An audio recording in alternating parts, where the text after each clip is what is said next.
Hey there, everybody. It's JDT Fridays Fan 97 here, and I'm on the CNBC website for tell you some media news that the FCC chief tells CNBC WBD Paramount's merger deal is cleaner than Netflix's and will be approved quickly. The key points are right here is the FCC chairman Brendan Carr told CNBC's Arjun Karpal on Tuesday that Paramount's offer to buy Warner Bros. Discovery is a good deal and that will be approved quickly.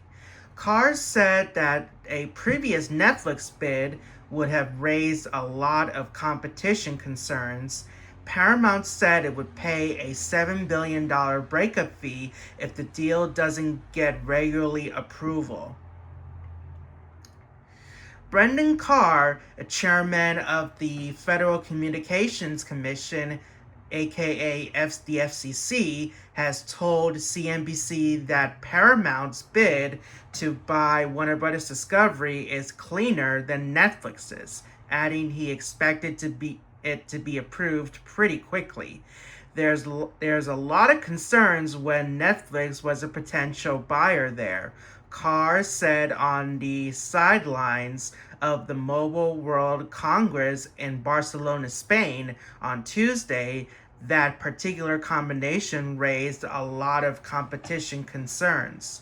Paramount Skydance put in a revised offer to buy the entirety of WBD last week at $31 per share, up from $30 per share, which the WBD board deemed superior to an existing Netflix proposal. Netflix has been set to buy the media giant studio and streaming businesses for $27.75 per share, but said this was no longer financially attractive in light of Paramount's offer. Carr spoke with CNBC's Arjun Karpal in a wide-ranging discussion about the WBD Paramount merger, which requires regulation sign-off. Carr told CNBC that Netflix would have a very difficult path getting regularly approval, adding that Paramount was a lot cleaner, does not raise at all the same types of concerns. I think there's some real consumer benefits that can emerge from it, he added. Both deals raised antitrust questions around the U.S. theatrical industry, prompting concerns over potential job losses or smaller film slates in Hollywood. Netflix's proposed combination also spurred questions around streaming dominance, as it would have brought together two of the most popular streaming services in Netflix and WBD's HBO Max. On Monday, Paramount said it planned to release at least 30 films annually, or 15 per studio, which is 15 for Paramount and 15 for WBD, Warner Bros. Discovery. Executives also said it would combine its streaming service, Paramount Plus, with HBO Max into one service once the transaction was complete. It's unclear of what the regulatory process for Paramount and WBD will entail. The FCC typically reviews deals that include one of the nation's broadcasts, including Paramount's CBS, and backed Paramount's merger with Skydance last year. If there's any FCC role at all, it'll be a pretty minimal role. And I think this is a good deal, and I think it should get through pretty quickly, Carr added.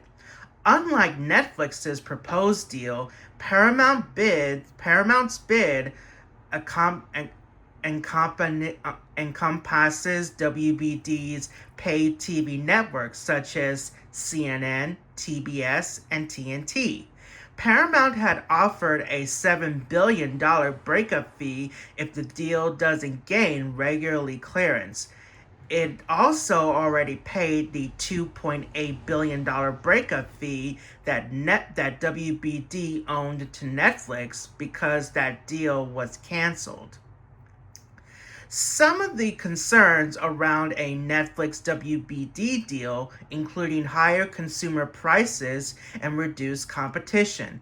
U.S. President Donald Trump said in December that the potential deal could be a problem because of the increased market share it would give Netflix. He walked back those comments a month later, saying the deal would be solely reviewed by the Department of Justice. In a statement, Democratic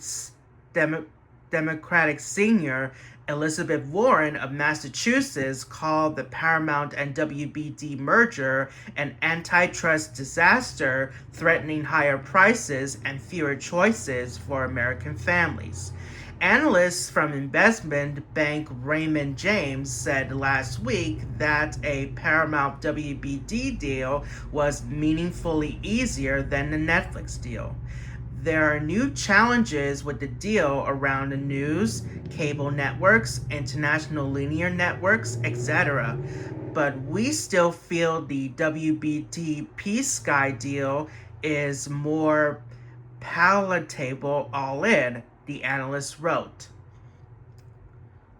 And particularly following the reaction to the WBD Netflix agreement, we believe Sky's potential standing with the current U.S. administration is much stronger than Netflix's. However, Parin Hinaja, a partner and advisory firm Ellis said last week that the Paramount WBD deal isn't necessarily a done deal, with the path forward looking more nuanced. The Netflix WBD deal focused primarily on library content, but Paramount's deal is a horizontal constellation between cable TV, sports, streaming, and news, he said. I think the biggest thing we're going to focus on its the concentration of intellectual property under one roof, Carnadette told CNBC. What power does that give this new entity in terms of ability to charge more? The regularity pressure, the political pressure, those are the things that will certainly delay the deal and will make it more complicated. And I think there's going to be a significant concerns for it to go through. Hannett added. There's also the outstanding question whether the Committee of Foreign Investment in the United States would find issue with the structure of the deal. Paramount's offer included roughly $24 billion for Gulf states' sovereign wealth funds. Anyways, guys, I hope you enjoyed this breaking news here. And please don't forget to like, comment, subscribe, and hit that notification bell. And join my Facebook group and follow me on social media. So yeah, thanks for watching. Until the next video, this is JDT Fridays Fan 97 signing off. See ya. Bye.